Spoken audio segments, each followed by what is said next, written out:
Hey, good morning, everybody. Thank you for being here. Welcome to Invisible Condition. It's not all in your head. I'm your host, Jeff Pearson. We created this show for you, honestly, because we want everybody with an invisible condition, no matter what that condition is, to know without a doubt that they have a voice, they have a community, and most importantly, that they're not alone, because you're not alone. And my guest today, I am so excited.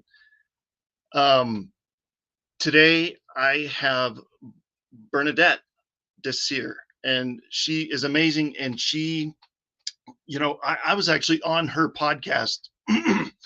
um, Gosh, I don't know, a few weeks ago, and pardon me, my goodness, my throat wasn't this dry until I started looking into the camera. um, we did a podcast a few weeks ago, and it went so good. And throughout that discussion, we kind of figured out that that she has an invisible condition too that we're going to talk about today. She actually lives with schizophrenia and a couple other things that we'll get into during the show. But I am so excited for you to meet her. She's amazing. Um, she lives in Canada, and so we're gonna talk a little bit about that. So let me bring her on there so you can meet her. She's awesome. Here we go. Oh my goodness. Good morning, Bernadette. Good morning, Jeff. How are you? I'm awesome. I'm so glad you're here. This has been a long time coming. I feel Me like too. we did our show a while ago, and now here you are. Yes, I'm so So happy to be on your show. this is so cool. So oh shoot, you know what? I'm gonna do something real quick. I I had a little bit of a I had a little bit of a thing happen, and I'm gonna pull this up right here. Okay, there we go. That's better. All right, had a little computer problem there. Never mind. Welcome to live TV, everybody. Hello. Awesome. Okay. We were just, man, we've been having all kinds of fun with that today, haven't we? I swear. I don't know if it's because it's in another country. Oh, I don't know if it's, but yeah, it's been fun. So uh, wow. so we are talking about schizophrenia today. I know that you've told me about a couple other conditions that you've also got that kind of are co-conditions with that, but I'm I'm guessing. In fact, I can almost guarantee you that Mhm. schizophrenia is really, really largely misunderstood. So let's start at the very beginning. How did the symptoms start, and how did you? Yeah, how did that start? Mhm. Well, it was very sudden for me. I was attending a local university here in Alberta, in Calgary, where I am. I was working two jobs, and I had a toddler at the time. It started gradual. I started to get paranoid, and then I started to get more depressed, more anxious. I was on edge. It's like as if someone was always after me. And Oof. it spiraled pretty quickly. I didn't have enough time to even understand what was happening. I started to hear Mm. voices, I started to see things that were not there. And I was just confused. And very quickly, I was hospitalized because I couldn't function in the community, and I just needed Yeah. professional help right away. Wow. So because a lot of people with conditions that are, a lot, mostly a lot of times when people have invisible conditions, especially when they're invisible, it takes a long time. Some of them take a long time to diagnose. Like they get it Mhm. wrong. Oh, maybe it's this, maybe it's that. But it was pretty quick for you. It came on fast, and they figured it out pretty quick. Oh, it did. So it started as psychosis first. They didn't diagnose me right away with schizophrenia, right? They knew that the Right. symptoms I was experiencing were psychosis because hearing voices, seeing things that were not there, paranoia. What was hard though was trying to find the right medications for me to be put on. I had to be hospitalized for those because every medication is different, and it impacts people differently. So that was one of the main challenges that I faced prior to my diagnosis and even after my diagnosis of schizophrenia. Yeah. So what's just for those of us that aren't familiar, Yeah. like me, what is the difference between psychosis and schizophrenia? What's the where does it cross the line?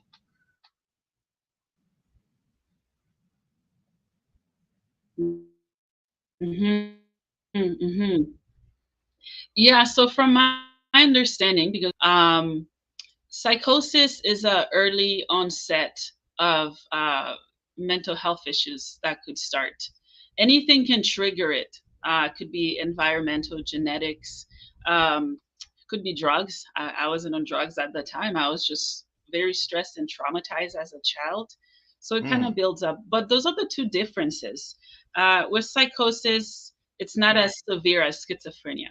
With schizophrenia, at its worst, it's very severe, to the point that people think it's different for everybody. I thought that people were following me. They were trying to find me, to kill me, hunting me, Cool. and I was seeing things that were not there. But those are the two differences.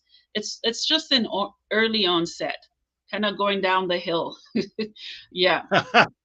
Okay, so it's like a precursor, basically. It's ramping up to it, you Yeah, know? yeah, Okay, yeah. That's the best way to describe it. Yeah, yeah. okay, Hmm. I gotcha. Yeah. Okay, well, just to throw this out there for the live audience, that's watching, does anybody out there in the live audience know anybody, or have you experienced, or do you know anybody who's experienced schizophrenia? If you have, or if you know somebody, we'd love to hear from you. We would love to. You've got somebody right here that you can talk to. We could chat during the show and stuff over the chat on Facebook or whatever. So, you know, come on, bring it on. Let's chat. Let's normalize it a little bit, because it's scary. It's scary for a lot of people, not just the person that has the schizophrenia, but some people. I mean, people hear that word and they go, you Yeah. know, I don't know what to do with that. So, were Mhm. professionals helpful, like doctors and things like that? Was that a helpful process in getting you to the diagnosis?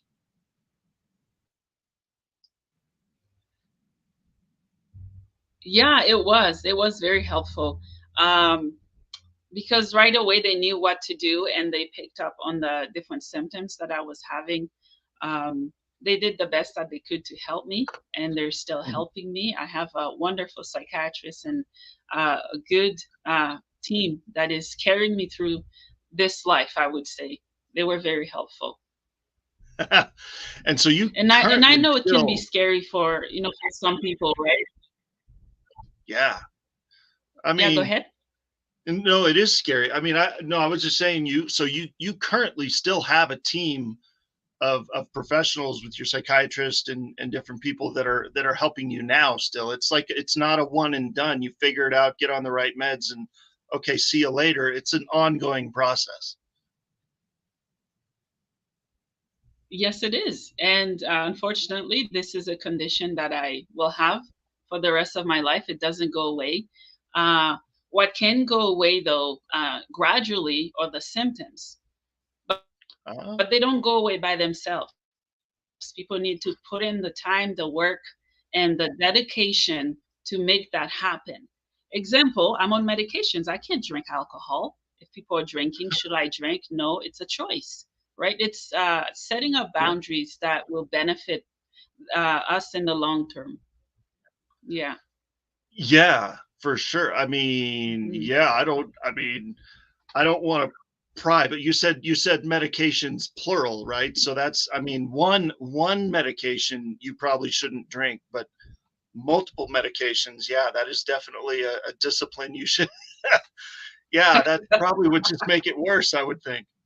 Woo. Oh, It man. would, yeah, yeah. I'm on more than one medication, and the thing with the medications I'm on, they're very sedative.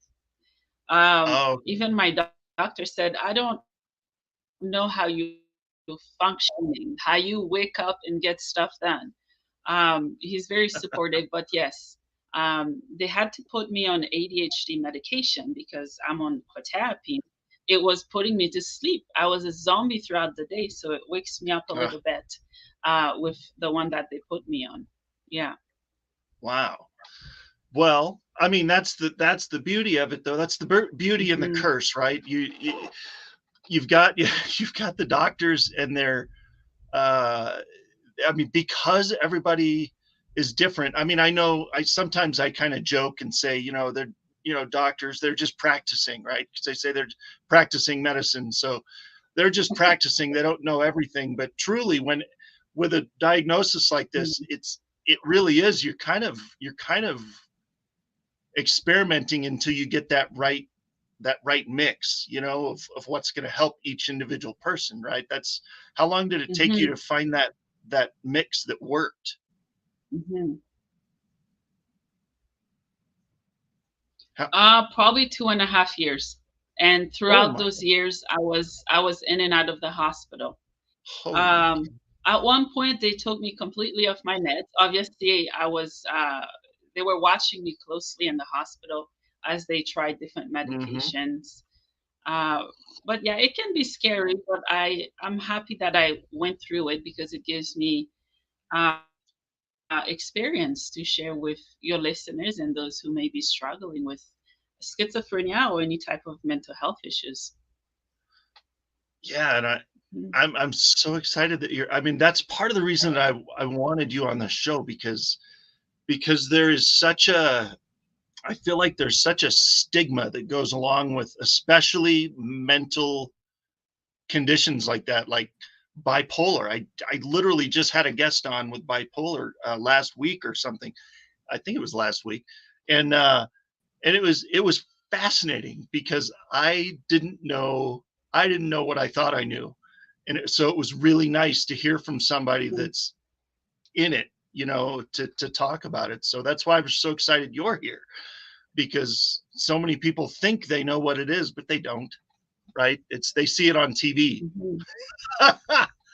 uh, that's not what it is. Mhm. So, Yeah, yeah, and that's the thing, right? That's the thing. I wasn't always open about this. It's not like I came out with like, "Yay, I have schizophrenia. I want to share it with the world." It is something no. that I'm not ashamed of it anymore. I used to be because, like you said, the media, the news, they don't make it look good for people with mental health issues, specifically with schizophrenia. And people who know me, they know that one, I'm not violent. I would never hurt anything, anybody, no animals, nothing. Um, I just needed help. I was scared, terrified. I did not understand what was happening to me because in my culture and country, in Haiti, which is where I'm from, stuff like that, when it happens, someone is possessed.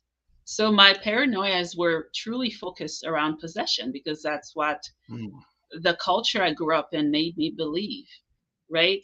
But yes, mm, I wish the media would do more good by not doing that to people like me because we are scared. We have families we can feel. We are terrified and we need the support. We don't need to be judged for other people's actions. An example, yes, I have schizophrenia. Should I be paying for someone else's action because they have schizophrenia? Absolutely not. And that's what the media does. hmm. Yeah, I mean, they Hmm. I kind of feel bad for them. I mean, I know it's not malicious. They just don't know. I don't think it's a malicious intent to misrepresent these kind of, like bipolar and schizophrenia and different types of things like that. I don't think they're doing it on purpose. I Hmm. think it's honestly out of ignorance and out of fear that they just don't know what it is, and so they kind of conjure this up for entertainment value, Hmm. and it really does damage to the real community. I agree. So, yeah, totally. Well, you Hmm. mentioned your family. I Yeah, want to yeah. ask you about that because I when we met, you said you were in Canada, and I said that's not a Canadian accent. That can't possibly be. You don't have a Canadian accent. Where is she? Where is she from? And you're actually you were adopted. You right? You were adopted by a Canadian family, right? So tell us more about that, about your family and your story Yeah. there. How did that impact your perspective on Mm. all this mental health advocacy that you're doing now? Oh, it totally screwed it up for me. So I was adopted, as Jeff said, very young from Haiti, right? From Haiti, very young, and I came, and then a year or so after, there was abuse in the home by my parents, and Mm, my mom ended up being diagnosed with tumor in her brain, and the abuse got worse because I don't know if it's because she wasn't thinking clearly or what was happening in her brain, after getting yeah. surgery, and then it spread through her bodies and lungs. Oh, And mind you, though, this is just within a year time frame when we came. And she ended up going to hospice, and I ended up moving uh, to Calgary, which is where I am right now. But prior to that, social services had to step in. I'm going to speak for myself so I don't get in trouble with my siblings. But social services had to remove me from the home, and they put me in foster care. And in the foster care, there was also more abuse there. And I was almost 18 years old, so I ended up living with my mother's aunt. That would be my adoptive aunt. That's kind of how I okay. ended up where I am today. But yes, um, I think being with them and the different things that I experienced with them, it definitely did and still impacted my mental health because I felt that I wasn't needed. And Mm, I was brought to a country that was foreign to me, and they just dumped me there, right? I'm still not in contact with any of my adoptive families. So when I see other people with family, it makes me sad. That impacts me as well. And when I yeah. see other adoptive kids that I knew with their families, they're spending Christmas and birthdays, that makes me sad as well. So yes, it has a significant impact on my mental health and well-being. But I'm choosing to not give it the power because I have power over my mind. At one point, I Yeah. didn't, but I'm learning to take control of my mind because it shouldn't be dictating my future and what I do and my purpose in life. You're absolutely right, and that is the perfect answer. I love that because it's true. You are yeah, your condition does not have to control you. So I love that you said that. And I hate to do this, but Mm, because this is because I we could just keep going. I mean, we keep going all morning, but we got to take a short break, and then we will be right back. We're going to be talking more about the positive impact that you're having on so many people, which is how we kind of met. So we're going to talk about that on the other side of the break. And everybody, we will be right back. We'll see mhm. you in a couple of minutes.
Hi, this is Ken D. Foster, the host of the Voices of Courage show.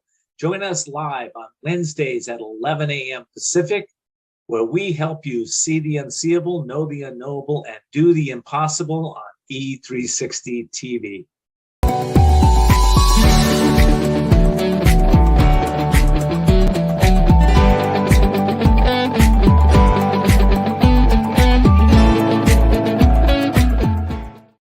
All right, welcome back, everybody. Here we go. I'm going to bring Bernadette back here. Hello. All right, we are back. Thank you for being so open about that. I know family is sometimes, we're talking about our family and some of the struggles that she, that you had to go through with all of that. And I actually, my youngest sister is adopted. She's Filipino, and so we adopted her years and years ago. She was, I don't know, she's older now, obviously. We adopted her when she was 6, and so she was very young, and it was a little rough too. It's always hard, but I can't imagine what you went through too. I mean, it is quite the process, the adoption process in general, and then to throw everything else that you're going through with it, and then have that happen with your family. And but the cool thing is, so art is a big part of your life, right? And so that has been, I'm guessing, something really helpful for you to be able to be expressive and be able to cope, right? Has that been true?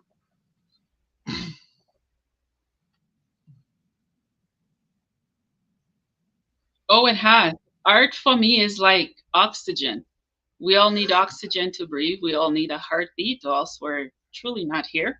Uh, Yeah. so Right. that's what art has been for me. It started with writing poetry. Yeah, it started with writing poetry. I would write in third person, so people doesn't know I'm talking about me. It was a Mm-hmm. way for me to spread my wings and not be afraid to fall. And it gradually went into painting. I do acrylic painting. I follow tutorials, so I'm not like a professional artist. I do this for fun, for healing. I also sing for fun. I'm not a professional singer, but those are a few of the many arts that I do. Also, meditation. That's a form of art for me as well.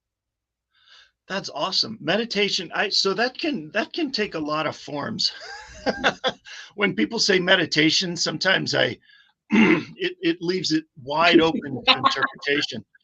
So when you say meditation, what does that mean for you? What are you doing there? What is meditation?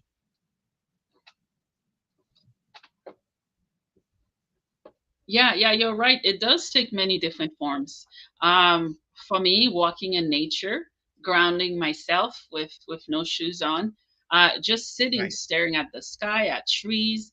I'm just connecting with the trees, with my environment, and I love being by water because I think water has so many healing properties in it, and Mm. the power of it. That's why my logo on the podcast is of water. It's not a typical podcast logo, and that was intentional.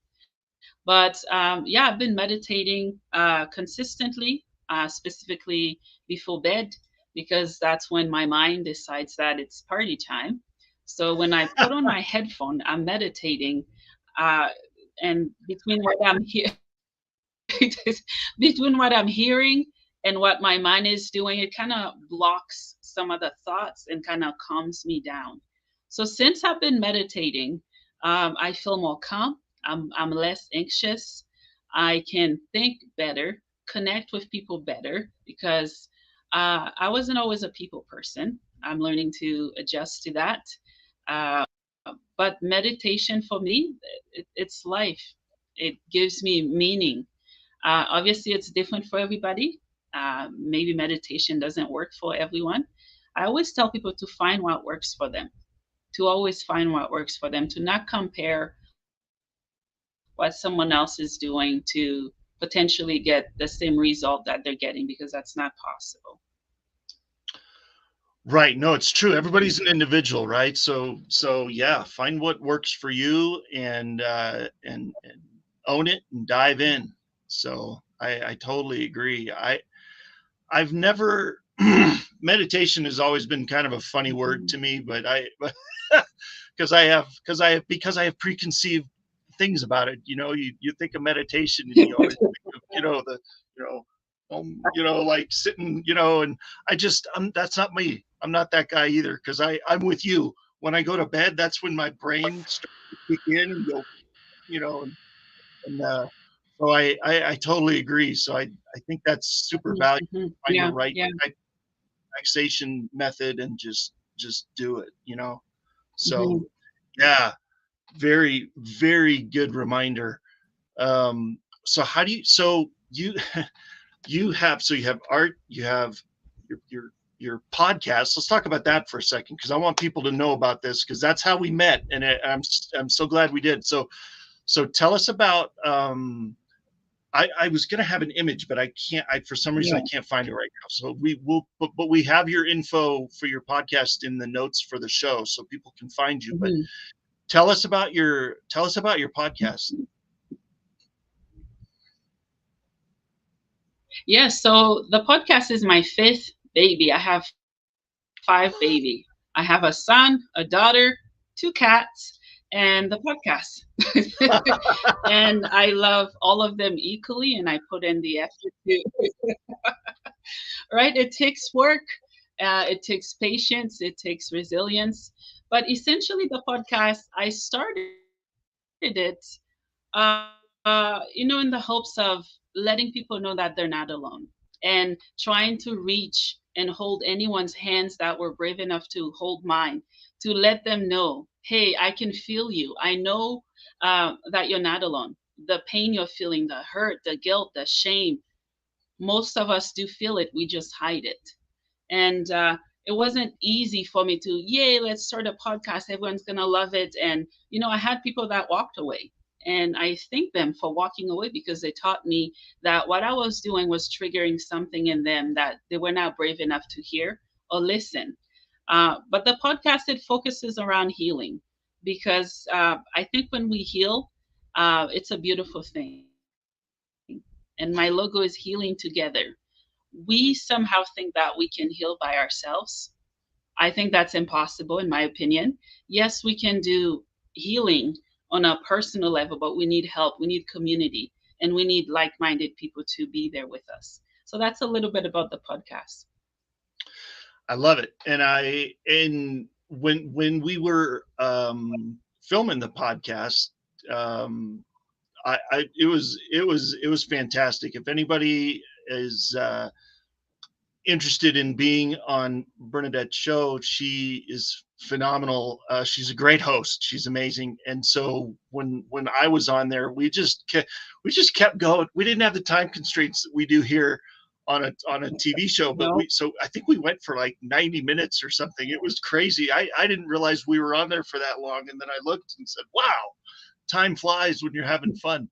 But it was amazing, and you're absolutely right, because it was very, Hmm. very I mean, just to be able to talk about what you're going through, and what um just you were asking questions, but really you just kind of let the guest uh talk and tell you what they want to tell you, and we kind of flow from there, and Yeah. it was a very easy show. It was really nice, really fun to be on. Hmm. So thank you for that. It was a great show. You Hmm. can find our episode that I was on her show on. Gosh, I'm trying to remember. I think I have it posted on social media somewhere. But more directly, where do people find your podcast, Bernadette? Yes, so it's the Unleashing Potentials podcast. It's on YouTube, Spotify for podcasters, and Spotify, Google Podcasts, Amazon Music, and I'm also on Facebook and Instagram. Wow. So you're all over the place. Okay. I I think, yeah, because I think I saw a Facebook page. I'm most familiar with Facebook. I don't, some of that other stuff makes my head explode, but I do know how to get around Facebook. And so I think that's where I found your group or your page. I can't remember, but it's yeah, it's awesome. Everybody should go check it out, and don't just look at our episode. I mean, I love our episode because I'm biased, obviously, but check it out. It's really good. She's doing a great job. Yeah. So yeah, so congratulations on that, and you're rocking it, man. You tell us about your so you have 2 kids, 2 cats. How old are your kids? Who are they? Yeah, they're mine.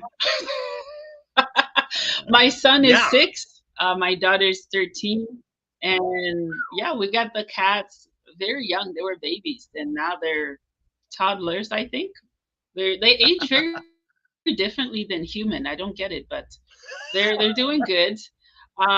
Yeah, and also as you were talking about the podcast, I want to let people know that I get people ask me, do I charge? Not a woman. People ask me, what should I talk about? Heart. And like you said, it was flowing the conversation. I don't tell people how to express themselves because I don't think I have the right to do that, right? Because I haven't lived people's experiences to tell them, hey, come on my podcast. I'm going to tell you exactly what to share. So I don't know. I just have a hard time doing that. I'm more of a wild card, free spirit. I let people do whatever they please. And that's a good thing on a podcast. That's perfect. So yeah, I so appreciated that because we kind of dove into all kinds of crazy stuff. I mean, it mostly was on subject, but we had freedom and artistic license to go wherever it had to go. So I appreciated that. That was great. So, so I kind of want to get back to like I said, we'll have information about your podcast in the notes. In fact, I think it's on there on the E360 platform. It's already in the notes on there on the broadcast, so people can find you. But bringing it back to a little bit more about mental health and stuff. So, what stories have you come across? I mean, there's so many people that struggle with mental health, but also resilience, right? I mean, people with invisible conditions are so resilient. Do you have? I mean, maybe from your podcast or maybe from people you've met, do you have stories, like any stories that you could tell of experiences like that you've met from people?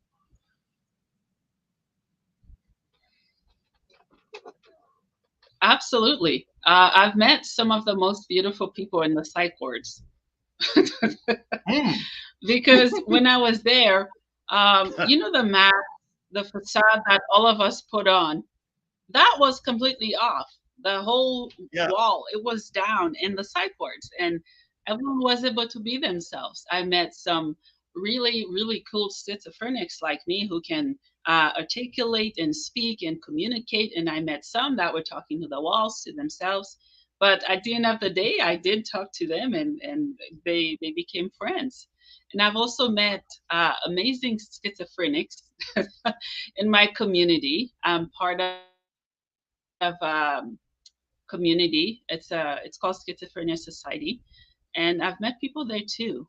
But an interesting story, I would say, is talking to other adoptees that have experienced some form of mental health issues or abuse or neglect, and it's just always beautiful to see because, like I said, when we come together, we can heal together. And I've also talked to lots of people who've experienced sexual abuse as well, which I have at some point. I won't get too deep into it, but yes, I've met lots of incredible people. And, those are people that are making an impact in the world. The idea that society paint us is we're schizophrenic. We cannot contribute to society. We can't hold a job. We can't work. We can't have family, and we can't do anything. So I'm proof of that we can. We are human. We feel. We just scared. We need the help. And not to be judged and criticized. I always compare schizophrenia a little bit with cancer. When someone gets cancer, there's also stigma along that side as well when it comes to cancer. When someone is diagnosed with any form of cancer, immediately they make them feel that you're going to die. And what happens? The mind is so powerful. They slowly, they don't feel good and it goes bad for them. It's very similar with mental health issues. But an interesting episode I did was with Helen, with a trauma specialist. And I am very sure everything she specializes in, I had to go under in the hospital and in my community. That's just one of the impactful episodes that I did. Wow. How long ago was that episode?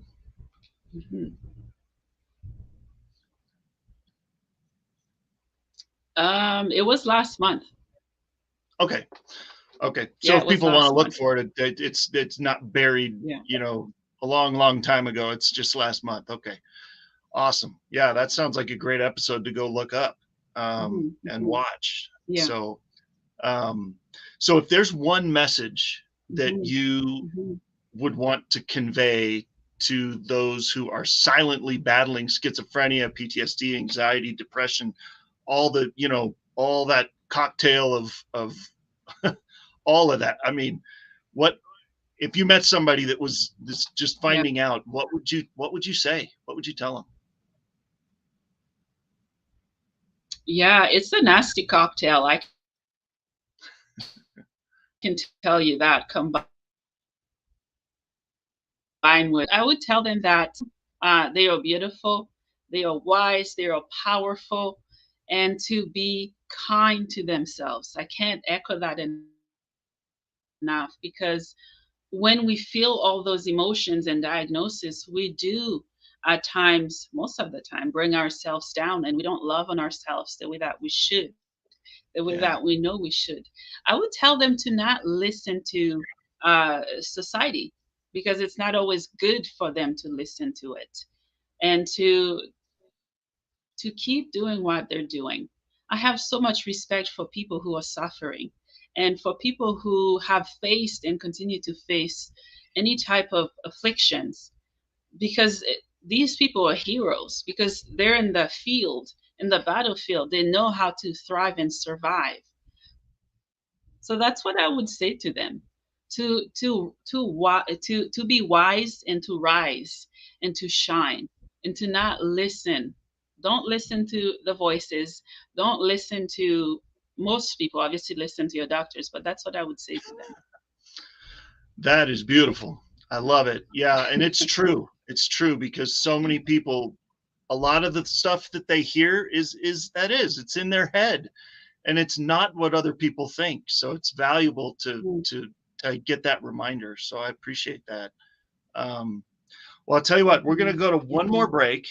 Time flies when you're having fun.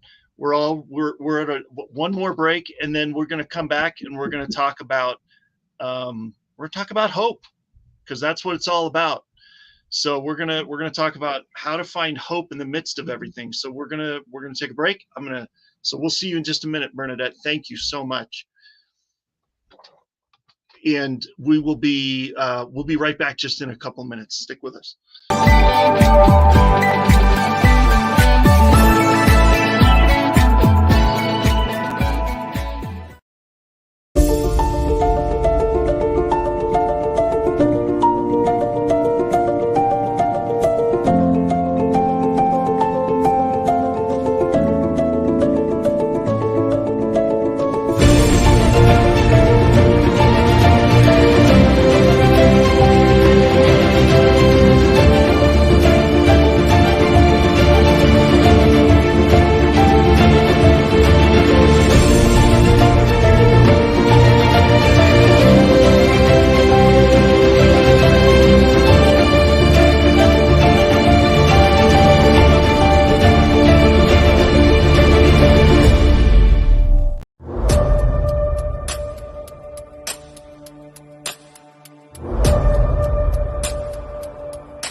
Hey, how you doing? My name is Greg Russell. I'm the host of TechnologyTuesday.com. You can find us on the Conscious Business TV network every Tuesday at 2 p.m. Eastern Standard Time for the latest resources to help you make more money in your business. Join us on E360 TV. Come on.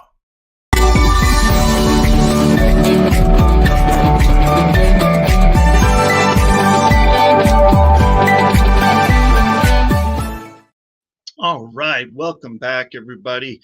Welcome back, Bernadette. We are back for our final segment here, and this is my favorite segment because we get to talk about all the cool things you're doing out there, and more about one of my favorite subjects, which I'm going to ask you a question here. How do you, Bernadette, personally find day to day during the most challenging times? How do you find hope?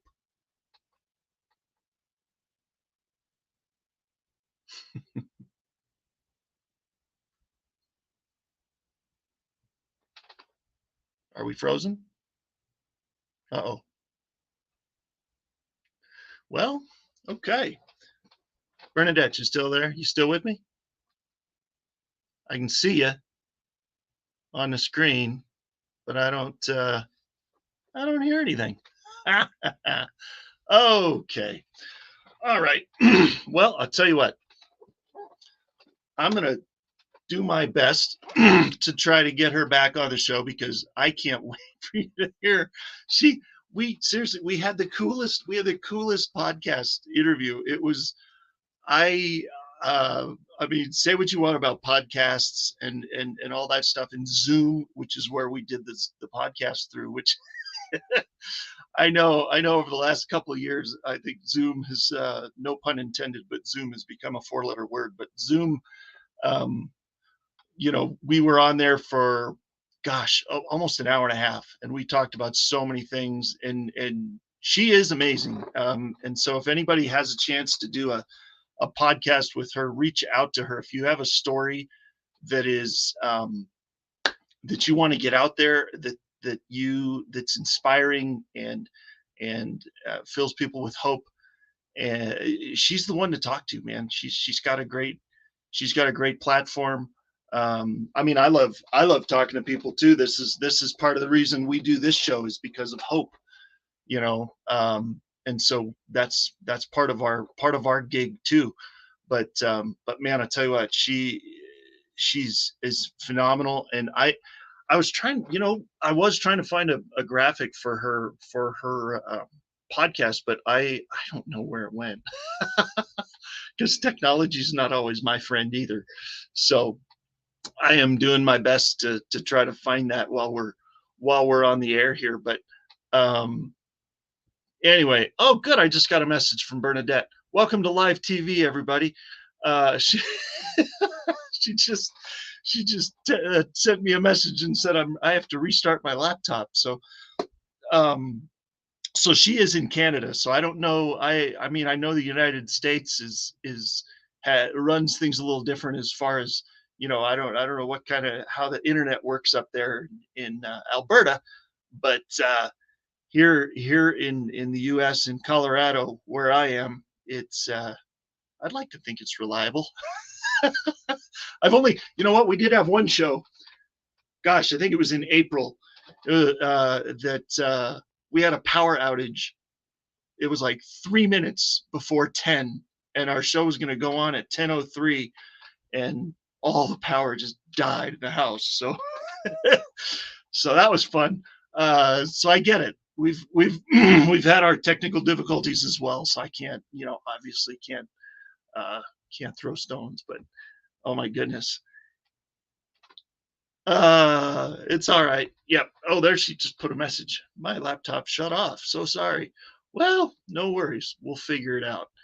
So as soon as she comes back, we're going to get the rest of the story. But oh my gosh, she, in fact, while we were, I'm surprised she hasn't made an appearance yet. We were on the show, and I'm not usually a cat person, full disclosure. I'm going to just throw that out there. I'm allergic to a lot of animals, and cats is one of them. So I'm not usually a cat person, but But this cat, we were doing the podcast, a video podcast, and this cat just kind of just jumped on and just kind of went, and walked right in front of the camera across her keyboard.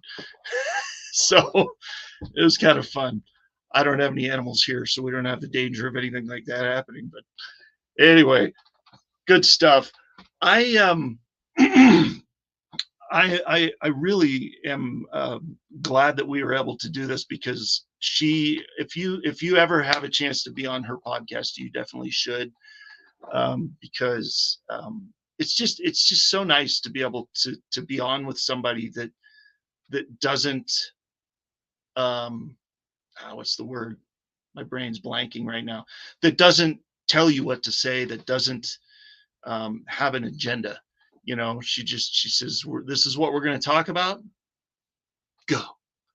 And so it was really fun. That's some of the most fun stuff you can do, is when you have the freedom to just, nobody's going to, it's not judgy. It's not, you're just kind of, you're just kind of rolling with it. And I totally agree. I'm going to pop this up here. Somebody just commented. I totally agree. Oh, wait, can I do that? Yep, there it is. Unpredictable indeed. Yeah, gotta love it. But you know what? That's part of the fun. So I'm not gonna lie. I know a lot of people like to record their shows and edit them and make sure everything's perfect. And while that is appealing on some level, this is kind of fun too, because even Walter Cronkite had a bad day once in a while, right? And had the video go out, or the microphone crap out on him, and have to juggle and vamp. I guess that's the word, right? I don't know, but I haven't done any of that in a while. So anyway, so we'll see what happens. Hopefully she'll come back soon, because I really want you guys to hear the rest of her story. And I should have known, as soon as we came back to talk about the best part, that's when the technology said, nope, not going to happen. So here's what I'm going to do, because I don't necessarily want to just sit here and talk.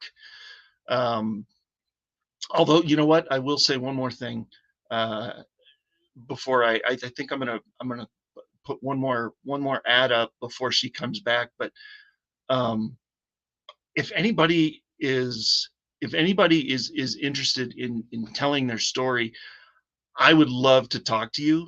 If you go to our website, Hydro with Hope, there is a link there for Invisible Condition, and it is a link for you to be able to schedule a call with me to talk about it and see how we can tell your story, because stories are powerful and we want to get that out, and your story is worth telling.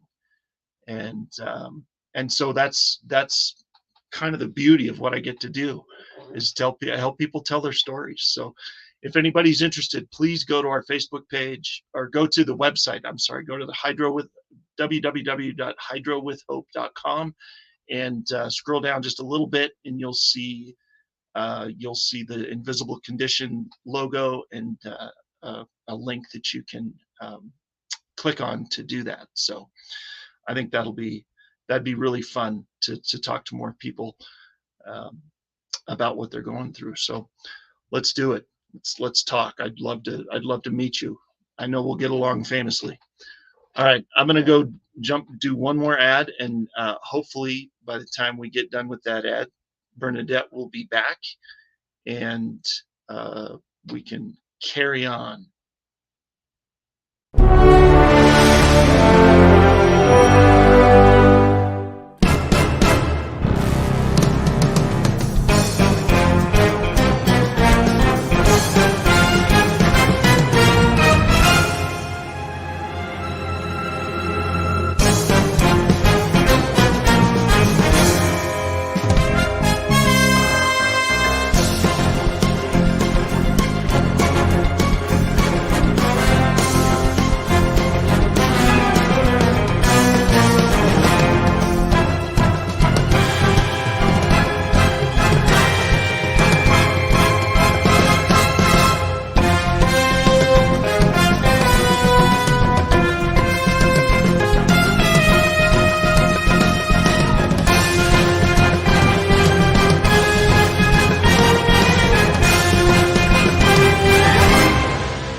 Hey, all right.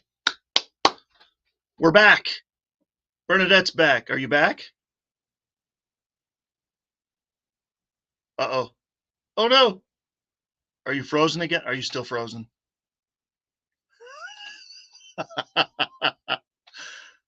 Oh, come on. Oh, okay. All right. Let's see what she told me. I'm back. Well, you're still frozen. Sorry. I don't know. I don't know what's going on, but you know what? Technology can be kind of a beast sometimes. And so I am going to I think we're just gonna finish up. Yep, because her internet is not cooperating, and you know, maybe we'll have to figure out a way to get her back on the show soon so she can redeem the time here, because she does have an amazing story and you really need to hear it. So we're gonna do that. We're gonna get her back on there, even if it's only for a short segment. We're gonna do it. So like I was saying before, let's, you know, I would love to talk to anybody and everybody that wants to be a guest. Go to highgrowthhope.com, go to the invisible condition part on there, click on it, schedule a call with me, and let's chat. Also, anybody that would like to get the message out, this platform is huge. We have so many people watching, and our channel is growing every day, and we would love to have you be a part of it. And so we'd love to be able to have you get your message out. So so let us know how we can do that. Schedule a call with me for that as well. I'm gonna bring. Oh, look at that, she's back. I'm gonna bring her on real quick, but then we gotta go, because we're gonna. Yeah, hold on one second. She's right here. Okay. Hey, are you back? Can I hear you? Hi. Hey. All right. I think you can. So I can hear you, but unfortunately we are out of time. So I just wanted to bring you on, literally just to thank you for being on the show, but we really got to go. But I'm so sorry that we lost all that time with internet troubles, but thank you. And I want to figure out a way to bring you back, because we need to finish this conversation, but thank you for being here. Mm-hmm. Yeah, thank you so much for having me. Sorry about all the technical stuff. I totally get it. Well, you know what? We'll figure it out before next time, okay? We'll get this figured out one way or another. But thank you so much for being with me and getting your message out. And I will stick around. Let's talk after the show about what we can do next, okay? So we'll chat in just a second. Thank you so much. All right, everybody. Friday, July 28th, Shauna Cook. You're going to love it. You're going to hear about this grandmother who became an advocate for her grandson during the times that they found out he had an invisible condition. And she had to be the advocate. And it's such an amazing story. You're going to love it. So please join me Friday, July 28th, 10 a.m. Mountain Time for our live show. And we'll see you then. Thanks for coming. Thanks for joining us.